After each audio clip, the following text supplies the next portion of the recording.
ప్రభునందు ప్రియమైన దేవుడి బిడ్డలారా, అందరికీ వందనాలు.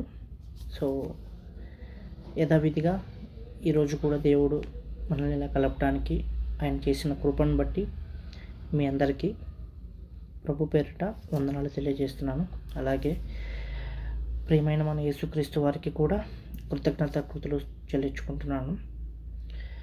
దేవా, ఇంతవరకు మమ్మల్ని కాచి కాపాడి మీరు రెక్కల కింద భద్రపరిచినందుకు మీకు వేలాది వందనాల స్తుతులు స్తోత్రం చెల్లించుకుంటున్నాం దేవా. సో ప్రియ సహోదరి సహోదరుడా, ఈరోజు దేవుడు మనతో ఒక మాట చెప్తున్నాడు. అది ఏమిటి అంటే, యోహాను సువార్త 12వ అధ్యాయం 26వ వచనం. ఇది దేవుడు మనతో ఈరోజు ఈ వాక్యం ద్వారా మనతో మాట్లాడుతున్నాడు. ఏమంటున్నాడు అంటే, ఒకడు నన్ను సేవించిన ఎడల నన్ను వెంబడింపవలెను, అప్పుడు నేను ఎక్కడ ఉందునో అక్కడ నా సేవకుడును ఉండును.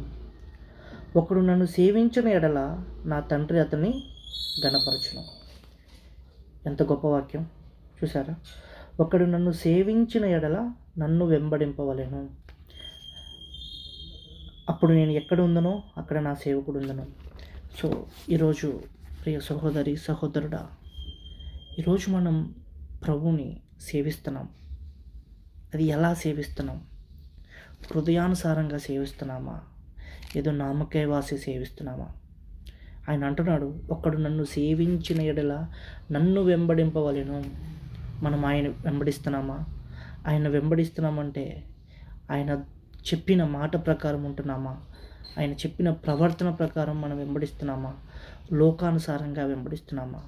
ఆయన అంటున్నాడు, నన్ను వెంబడింపని ఎడల నా తండ్రి వారిని ఘనపరచును. ఇక్కడ మనం ఒక మాట అర్థం చేసుకోవాలి. మనము ఆయనని వెంబడించిన ఎడల మనము లోకంలో 10 మందిలో మనం సపరేట్గా కనపడతాం.